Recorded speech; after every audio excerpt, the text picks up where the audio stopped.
What's going on, everybody? Welcome back to another edition of the Dolphins and Jets podcast. I'm Daniel Oyefusi. Thanks so much for tuning in.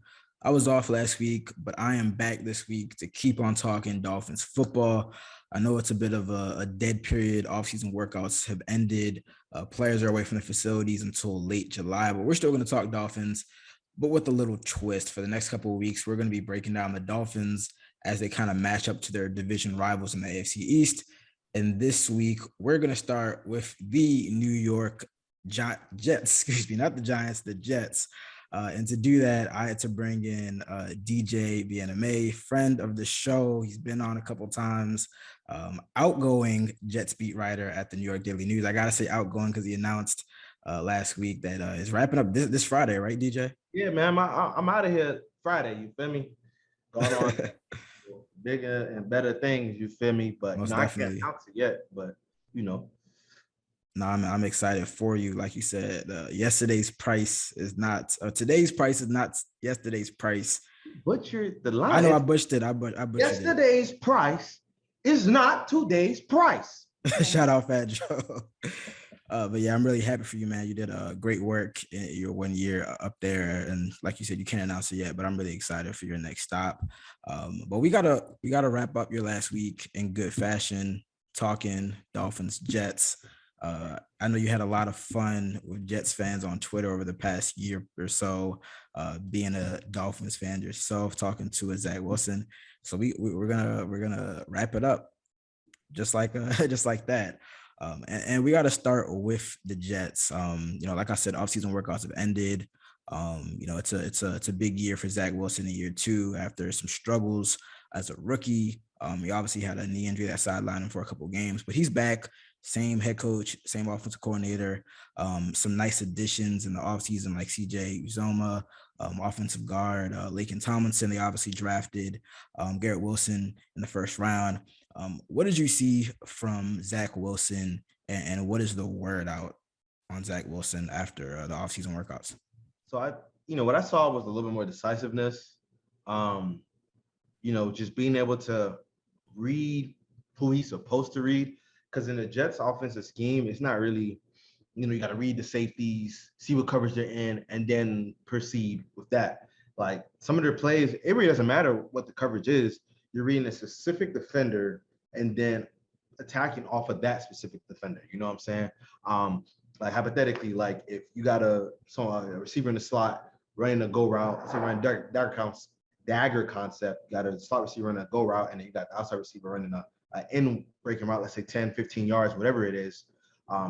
Zach is basically in that, whatever safety's over that, whatever defender's over that slot receiver, that's who he's reading. You know what I'm saying? Whatever he does, he's reading off of that versus, let's say, him trying to figure out, okay, the safeties are doing this, the corners are doing that, linebackers doing that. That's not what the offense is all about, really. Like, you got to really have trust in Michael Floyd that he's going to put you in a good position, consistently play in and play out. And if he doesn't, that's when, okay, make a play for me. But throughout the offseason, he did a really good job of trusting Michael Floyd and the objectives of the offense and attacking it in that manner versus where last year around this time, he looked good for the most part. Like I'll give him that.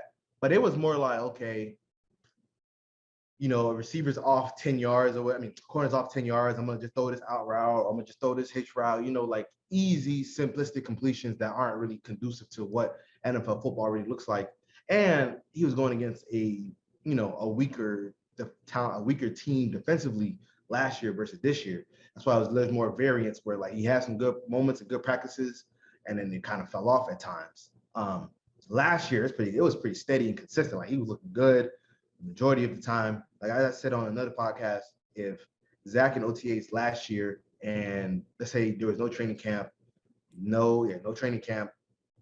little, and you had the preseason, you know what I'm saying, he went to week one, you could have legitimately made the case that he could have been rookie of the year. But obviously that's not what happened. But this year there's a little more variance, but variance in a good way, right? Good defense, you know what I'm saying? They got more talent there and they were making plays and making Zach work. And Zach, when he was on, you could tell his eyes were in the right spot, right? He was going through things a lot quicker and more decisive, which he didn't do a lot last year. Yeah, so really playing within the confines of the offense is what you're saying you're seeing more. And again, it seemed like that was like the major knock on him. Like he has all the talent to make the throws. We saw all the off-platform throws at BYU, and sometimes, you know, in the first half of his rookie season. But it's like, and we talk about this a lot with like quarterback play. It's like that's not what it is on a play-to-play basis. It's nice to have that, like have that in your bag when things like, you know, turn the crap around you, but it's like you can't always just kind of like freelance, and you really got to know what you're doing on an individual play. So it seems like, you know, he's improving in that regard. Absolutely. Yeah, most definitely. You know, as I said, we always get enamored with like the splash plays, but in reality, that's not what happens on each and every single play. Like what makes Mahomes, Josh Allen, Lamar, Aaron Rodgers, Tom Brady great is like outside of those 5, maybe 6 plays within the confines of the game, they're just slicing and dicing you up. Yeah. Play after play after play after play. And then when it's time to create off script, then they make magic happen outside of Brady. Brady's not, you know, Brady's just a genius and a cyborg, and he's just making plays happen within the confines of the offense. But yeah, bro, like, you know, that's why when, you know, Jet fans always gas up Zach and they talk about his arm talent, off-platform stuff, they just forget that like that happens so infrequently throughout the course of a game. If you're relying on that, you are going to lose more than you win. Simple. You gotta hit the layups. You gotta hit the layups, and you know we're gonna talk about it, and you know later on in the show. But like that's the thing about Tua. It's like Tua can hit the layups.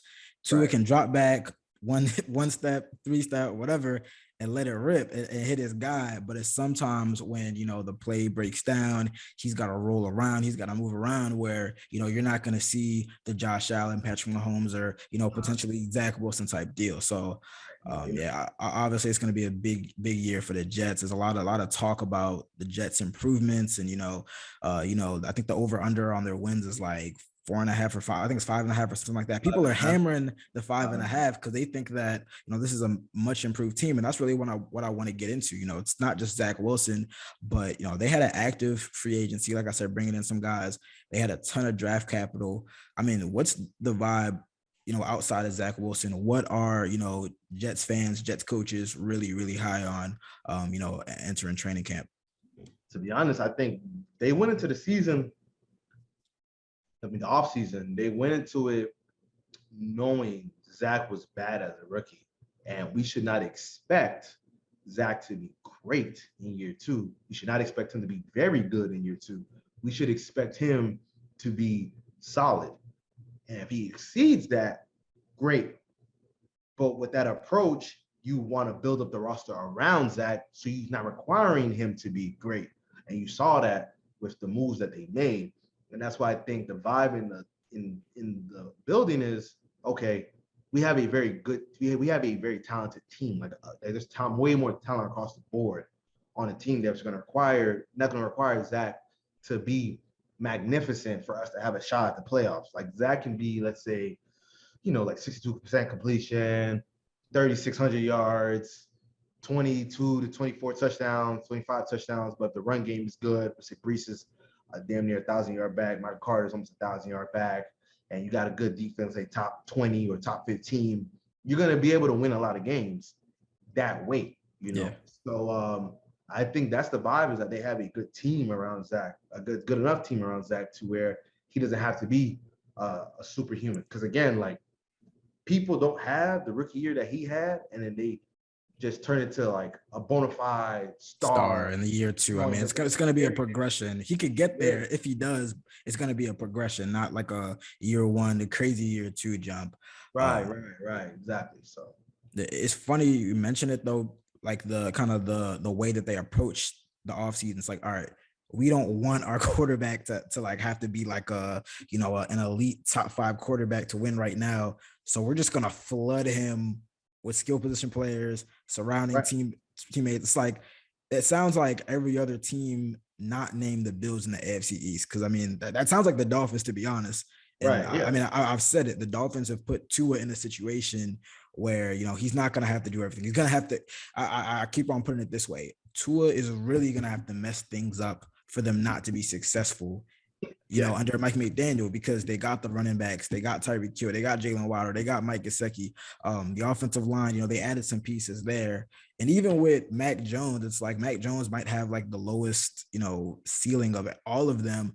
But we already saw it as a rookie, like how efficient he can be if you just surround him with a good offensive line, a solid running back and a great defense. So it's just funny. Like, we all know that the Bills and Josh Allen are like the class of the toast of the division, and they have a bunch of young quarterbacks where it's like, all right, we don't know how good they can be yet, but let's just like flood them with talent and then see where it gets. And I think it's obviously a good strategy because with the way quarterback contracts are, and the second contract, the second big extension, it's like we talk so much about how teams are a lot of winning teams nowadays are maximizing that 4 or 5 year window where you're getting them on a relatively cheap contract. So it makes sense to flood them with teammates and see, all right, how good can they be, and how far can they take us right now. So it's just interesting how it's like, Jets fans, Dolphins fans, they've been going back at each other a lot over the offseason, but it's like they all kind of in the same boat. Obviously the Dolphins have had a little more success over the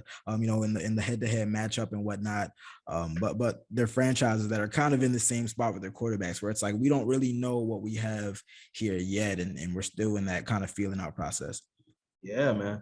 That's what it kind of feels like. I think the team that's probably most out of the Bills that's probably most confident in their quarterback is probably the Patriots, because Mac Jones did have a better rookie year than Tua had as a rookie, and even better year than Tua had a second year, and then Mac Jones obviously had like triple the year that Zach had. So I think the Patriots feel more confident, but like, as you said, like he may have the lowest ceiling out of the three. So, yeah. Obviously Zach has more natural talent than Tua and Mac Jones. Yeah, the ceiling, the upside is there because of the physical tools, Right. Yeah, like Zach can whip it in ways that is like, I won't say like most quarterbacks can't, but like probably like 16 quarterbacks can. You know what I mean? Yeah. In terms of just velocity, arm strength. The way he can torque and twerk or torque. The way I heard twerk.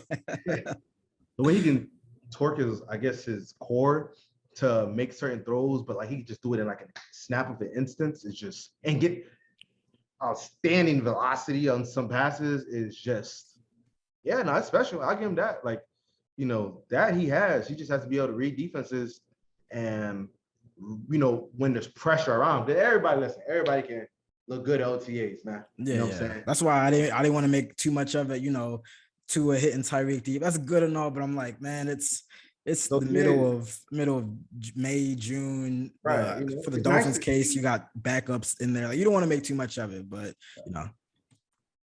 yeah. So yeah, I completely agree. Like, again, like it's June, it's May, like none of this stuff matters in like the grand scheme of things. It doesn't count. It's not counting at all towards what we're going to see in the fall. Exactly. Like for us, like it doesn't move the needle for because again, like when September, October, and November hits, we're not going to be talking about OTAs. Yeah. Well, we're going to take a short break, but when we come back on the other side of things, we're going to talk more about DJ squad. That is the Dolphins. We're going to talk about how he's feeling about Tua, how he's feeling about Mike McDaniel, and how the Dolphins are going to do in 2022. So stay locked with us. What's going on, everybody? Still here on the Dolphins in Depth podcast, talking all things Dolphins with outgoing Jets beat writer DJ Bien-Aime. The first half, we were just rapping a little bit about what he's seen from Zach Wilson and the Jets and OTAs. But in the second half, we're going to switch gears, really locking in on the Dolphins and what's been a very active offseason. Man, we're finally reached like a lull. I feel like ever since Flores was fired, it's been nonstop. It's been something every week, every other week. But yeah, they're locked in with new first year head coach Mike McDaniel. Like I said, they wrapped up their first offseason workout program under McDaniel about 2 weeks ago. And it was a pretty successful, we said these offseason programs don't really move the needle But it does carry a little bit more significance when you're a first year head coach, kind of, getting a feel for your team, establishing your own routine, establishing your culture. And they did that with Mike McDaniel, and, all eyes, everyone's focused on what is he going to do with Tua Tagovailoa, who, in 2 years has been, he's been inconsistent, some of it his own issues, some of it, his supporting cast. But with Mike McDaniel, who's kind of bringing in what's perceived as a quarterback-friendly system, the same system that they're running in New York with that West Coast, wide zone scheme. The perception is that, Tua, he's in line for a breakout year. We've talked a lot about this, off camera, privately. But I'm curious, what are your thoughts about Mike McDaniel and his potential with Tua? So I mean, the West Coast Shanahan offense obviously has produced a lot of success. Like, there's not that many quarterbacks that haven't done well in the system. So it kind of lends you to believe that Tua should have a better, I guess, basically a breakout year 3. We've seen Jared Goff cook in this system. We've seen Matt Schaub cook in this system. We've seen Brian Hoyer cook in this system. I saw Joe Flacco cook in that system a couple years back with Gary Kubiak in 2014, I think. Yeah. So like, it's been proven. So like, it's pretty, I don't want to say pretty obvious. No, it's pretty obvious. As long as he stays healthy for 16 games, he'll have career numbers across the board. He should be able to get well over 20 touchdowns. Should be able to get well over 3,500 yards passing. The question is, like, where do those numbers eventually lie? Yeah. And how quickly will he learn that you just want to let your offensive coordinator? It's weird, man. Because like with that scheme, they want a lot of, I don't want to say they want a lot of control, but like they believe so much in their scheme that you kind of got to let them kind of guide you. And how much will Tua be receptive to just being guided? You know what I'm saying? I'm not saying that he's going to have any issues with that. That's not what I'm saying. But like, where he doesn't overthink things and he just trusts Mike McDaniel's plan, play in and play out, and obviously when things don't work, can he make something shake out of that? So I think he's still going to have, I think he'll have his best season to date, because obviously, like, how can't you? You got Tyreek Hill, you got Mike Gesicki, you got Jalen Waddle, you got Cedric Wilson, you got a better offensive line. You're going to have, you basically got like 3 running backs now, because you got Edmonds, you got Sony, you got Gaskins, you got Mostert. Like, you got so many weapons now. So I think, they've isolated the variable, and if Tua steps up and performs well, then you're good. If not, you try to find a replacement. The question is, like, what numbers does he have to put up for them to be content with Tua? And to be confident. Exactly. I think he got to be over 30 touchdowns, or at least. I mean, I'm not saying that that's not unattainable, but I'm sorry, it is what it is, right? Because we've seen quarterbacks in a system similar to this put up numbers that are good, that are efficient, and they've proven they weren't the guy. Jared Goff, Jimmy Garoppolo. Yeah. Hell, like Baker kind of runs a similar system. Yeah. It's a similar system, and they got rid of him. Like, you got to be able to put up some like legitimate big time numbers for it to be all right. Yeah, we can go forward with this. Like 25 touchdowns for an entire season might not cut it, especially like it would just depend how far they go. Like, if they make it to the playoffs and make a run, like get to the AFC Championship game, then cool. But like, bro, like so many quarterbacks, and even like Ryan Tannehill had like 41 touchdowns total in this system. So like, you got to put up some crazy numbers for you to feel good about going forward. So. Yeah, that's a really interesting thing that you bring up, because I mean, the elephant in the room is that the Dolphins have, I believe, 2 first-round picks next year. They've got a ton of top 50, top 100 picks in 2023. I gotta say, I mean, the Tom Brady rumors, I mean, they've been like a cloud over the organization, ever since the season ended. And I'm sure that until Tom Brady like says, I'm retired, and he takes the Fox money, like that's gonna be a cloud hanging over the franchise.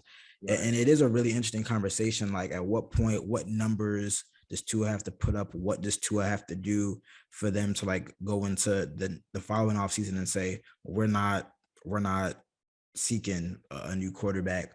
Right. Because you can look at the counting stats and be like, oh, they're good numbers, but like the context of them, I think it's more one of those deals where you're gonna see like for me, and we haven't even touched on it because we've talked about this so much, but like the deep ball stuff, like I think that's overblown. That's I way think, overblown. yeah, It's I think intermediate stuff for him. He was exactly, terrible last year on intermediate throws. Terrible. Deep exactly. he's fine. It's And intermediate. and I think that's more so like trusting like what he sees in the field, what he sees in terms of the defenses and on the field. I think that's why he has some of those issues. And it's interesting, Right. like you hear these comments about him being like, oh, there's people saying, oh, he's a one read quarterback, da da da. That's why they implemented the system that they had last year with the RPO. And it's like, I think that's my one thing for Tua. I think that even in OTAs, like the issue for me, or the one thing that maybe concerned me was like, oh no, not him throwing deep, but like him just reading the field and trusting his eyes. And I think that obviously he's facing a defense, with Josh Boyer and them. That's like one of the best units in the NFL. But if I have one concern about Tua himself, it's like trusting his eyes and reading the field. And I think that that's one of those things as a young quarterback where it's like, most young quarterbacks struggle with that. But as you see more defenses, as you get more comfortable in the system, you start to trust what you see more. And truthfully, I think, like, again, I keep on saying it's going to be hard for Tua not to mess it up. Like the way Tyreek Hill and Jalen Waller are just going to like influence defenses. I mean, it's going to be, like you said, like trusting the offensive coordinator, throwing to a spot and letting the guy work. So again, I mean, I've been saying it, since they brought McDaniel in and made the moves they made. I'm bullish on the Dolphins. I think that Tua is going to have a good season. But again, like you said, it's that question of like, how good does he have to be for the Dolphins, brass to say, yeah, we're comfortable going forward with them. Because like you said, Jimmy Garoppolo took the 49ers to a Super Bowl and two NFC championship games. And they're praying his shoulder is good so they can trade that dude before the start of the season. So the question is like, how good is Tua and what do they need to see specifically to feel comfortable going forward with them, Yeah, I mean, like, when it comes to that, because they do have 2 first-round picks next year. My thing is, with the roster that they have, you probably don't move off of Tua for a rookie. You probably try to move off of Tua if he doesn't for an established quarterback. Right. The question is, who is that guy gonna be? Like, we don't know yet. But then again, like, you never know what's gonna happen in a year. You feel me? Like, you just really don't know. Yeah, I mean, this just this past offseason, Russell Wilson. I mean, we all kind of saw that. But again, I think that, we didn't really believe it until it happened. But you, again, like you said, you just never know who might become available. We're just living. It seems like we're just in a new era with the NFL of like, we talked about it with basketball and how like LeBron kind of ushered in like player empowerment, player movement. But it seems like now like players are like, shoot, especially NFL players like, shoot, I want to leave, like trade me. Like they'll force their hand out. So it will be interesting to see what happens if things kind of go that route. But we gotta change shift gears real quick, and I gotta put your feet to the fire. Oh, here we go. I gotta do it. So we talked about this before we recorded. I said I gotta ask DJ, are you taking Tua or Zach in 2022? But I feel like that's too easy because Zach is a second year player. I would take Tua because Tua has more talent around him. And Tua, I mean, it's gonna be his 3rd year. Yeah, but exactly, that's the easy cop out. I'm saying 2 years from now, so entering 2023. Do you think you rather have Tua or Zach Wilson? It's a tough dog. Because to pick Zach Wilson, you gotta have faith in what he's gonna show and the improvement he's gonna make in year 2. And if you're taking Tua in 2023, 2 years from now, you're pretty much saying, yeah, this dude's going to be a legitimate starter, with Mike McDaniel, Tyreek Hill, Jalen Waddle, which isn't a bad guess, bad prediction. I think most people are expecting him to put up some numbers with that crew. But I think I'll probably say Tua because I haven't watched a ton of Zach Wilson, but even I've watched a ton of both. Yeah, exactly. But even in the one game that he played against the Dolphins, I thought that he looked a little limited. I think they ran the ball a lot. It seems like they're almost like taking the ball out of his hands for him, so he didn't mess things up. Right. So I think I roll with Tua right now, especially like for 2+ years after. I think who I would go with, I think both of them probably work out. I think they both probably work out, if I'm being honest. Yeah, I think they both probably work out when I think about it. Cause like just the talent and like talking to some more people in the Jets building, it just seems that like Zach's in a much better place. So I think there's a good chance he works out. And I think, Tua works out. So if they both work out, I'm gonna go to the guy that's more talented. So I'm gonna go with Zach. Oh man, I was gonna say you were trying to like placate and like satisfy both the Jets and No. Dolphins Twitter, and then you were like, "Nah, bump Dolphins Twitter. I'm going with Zach." If I'm gonna go with the more talented guy. If I think both are gonna work out, and I'm gonna just go to the more talented guy because like Zach can do things off platform that Tua just will never ever be able to do. So I mean, that's what it just comes down to. Like there's just things that Zach can do off platform that Tua just won't. I mean, he just doesn't have that athletic ability. So I think both will work out. I think that if I had to pick one, I'm gonna go with. It's all about aesthetics. I'm gonna go with the guy that's more physically gifted across the board. But sometimes that phrase. I'm not gonna butcher this phrase, but they say all that glitters isn't gold. That's true. That's true. All that glitter ain't gold. But I just wouldn't take 2011 Matt Moore over Tua. We're not gonna get into that. Listen, I love Omar, man, but Omar was tripping on that one. Shout out Omar. When you say stuff like that, you basically saying like you think Tua's gonna be ass. That is it. That's what you're saying without saying that real. I don't think you realize basically what he was saying, that Tua's ass. Because if you think Matt Moore 2011, then you think Tua is ass. Like, come on. Like, bro, like, the Dolphins saw Matt Moore in 2011. They went and they drafted a quarterback that was a former wide receiver. You know what I'm saying? You feel me? Like, come on, bro. Like Matt Moore was in the building for years. Tannehill get hurt in 2017. Adam Gase says, "You know what? Go get me Matt. Don't go get me Jay Cutler." After Matt Moore took him to the playoffs, after he got hurt, it was Jay Ajayi in that defense. Yeah. Like, come on, bro. Like, but that's neither here nor there. That's neither here. I was gonna say we didn't go. I was like, we're not gonna go there, whatever we went there. But all right. And the last question I gotta ask you. So, like I said, the Bills, they're the top dogs in the AFC East, Super Bowl favorites. But I feel like that number 2 spot is definitely open. I know the Patriots finished number 2 last year, second in the division, made the playoffs, but I'm not impressed by what they've done this offseason. So that number 2 spot in my eyes is up for the taking. I think the Dolphins are definitely probably viewed as kind of the favorite to be, runners up to the Bills. But is there any way the Jets can kind of leapfrog and go from 4th to 2nd in the division? Yeah, so like if the defense plays at a top 10 level, then yeah, I think the defense plays like how San Fran's defense played in 2019, then yeah, absolutely. Like that defense was like bonkers. You know what I'm saying? Or if their defense plays like the Bills defense played in 2019 in Josh Allen's second year. Because like the Jets defense and the Bills defense, they have a lot of similar concepts. They both run a 4-3. I've talked to Robert Saleh before. He's talked about how like a lot of cover 2 stuff.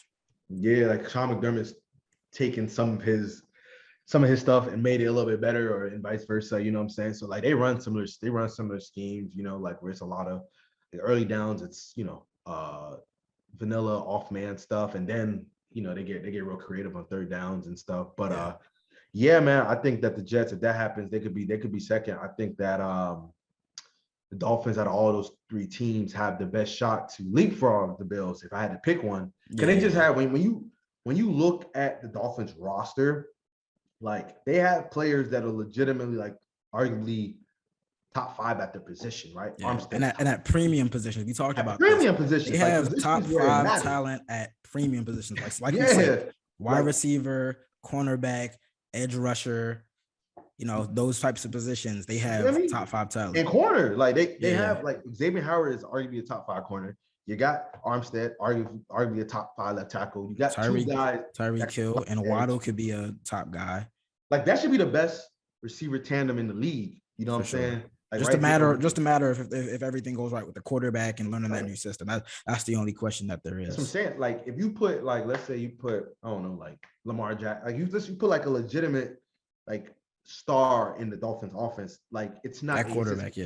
It's a quarterback. It's a coin flip between them and the Bills. If we're just being honest, it's a coin flip. Let's say like if Justin Herbert was in this offense, we'd be talking about can Dolphins win the Super Bowl. If Burrow or Lamar or Kyler Murray, people talking about that.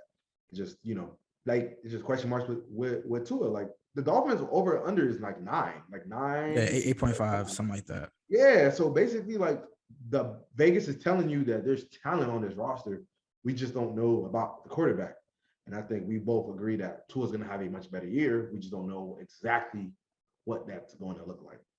Nah, most definitely. I mean, like I said, we talked about it a couple of weeks ago. Like premium positions, the Dolphins just went all in and definitely added talent. I mean, we even saw it the second meeting with the Dolphins and the Bills, where I think it was on Halloween, where it's like they gave them a run for their money. Like that's I know we don't count, like, we don't get participation trophies and whatnot, but for 2.5 quarters, like they gave the Bills a run for their money, and they limited the Bills to like their worst first half of the entire season. Yeah, I remember that game. Yeah. I remember rewatching that game and just thinking like that defense finally figured it out. Yeah, like because the defense was holding them, just the offense didn't give them nothing. But like the defense finally figured it out. I'm really intrigued to see what Tua looks like in a legitimate NFL offense. Because if you ask me, I was more impressed with his rookie year than I was with his second year. Because his second year was so much smoking mirrors because of all the RPO stuff. Like that's not sustainable. Yeah. Like year one, he had like a legitimate offensive coordinator in Chan Gailey, who eventually got, we don't know if he got ran out or he just wanted to get out, whatever it was. But like, there were moments where Tua looked like, okay, I see why they took him number 5 overall, whether it was that Cardinals game or whether it was even like some of that Chiefs game. Yeah. Whether it was some of that, even a little bit of the Patriots game where like, I don't have any weapons, but I'm going to rely on my run game and we're going to make something shake. Or even like a little bit of the Chargers game where you were seeing things that made you go, last year you just didn't see that. Like, I was more impressed with his rookie year versus his second year. Granted, like the circumstances were a lot worse offensively. The offensive line was terrible. His receivers, most of them were hurt, injured, outside of Waddle, and obviously the offensive line was terrible. But yeah, man, I was more impressed with his rookie year, man, because like you saw things that made you think, So I'm really intrigued to see what he looks like in a real NFL offense. Because again, the RPO, that's just hogwash. Like that's not, because again, like you saw how that stretch, he was putting up really good numbers, and when they played a legitimate defense and a legitimate team, they faced the Titans, and it was like they were onto it. And then when they got into exactly long, I always say it, when you get into like 3rd and 11, like you're not running RPOs, like you're dropping back, reading the defense and throwing a strike. And it's like, the RPO can get you some places, but it can't take you where you need to go completely. Exactly. Like think about it. Like he threw for he had one of his best games, that first game against the Jets. But then when he played them again the second time, they were onto it. Yep. They had him figured out. They knew what Tua was trying to do. That's why he struggled a little bit. So I really wonder what he's gonna look like in year 2. I mean, in this system where it's like a real actual offense, like an NFL offense. You know what I'm saying? So yeah, it is gonna be interesting to see. And even though you won't be covering the AFC East and the Jets directly, I know you're going to be in the middle of all the Dolphins-Jets talk on Twitter, just stirring it up like you always do. But I appreciate you. Like I said, congratulations. I'm really excited for your next move. I appreciate you coming on the podcast. So, more blessings to you. Really, really proud of you, man. Yeah, man. I appreciate that. I'll be back in Miami in a couple of weeks, and we can link up. Link up again, link up. Yeah, man. 125, but that's all. Oh, man. That brings us to the end of another edition of the Dolphins in Depth podcast. Like I said, I want to thank DJ so much for joining me. We're going to be back again to talk Dolphins football as we kind of take a trip around the AFC East and look at how Miami matches up with their division rivals. But until then, you guys take care. See ya.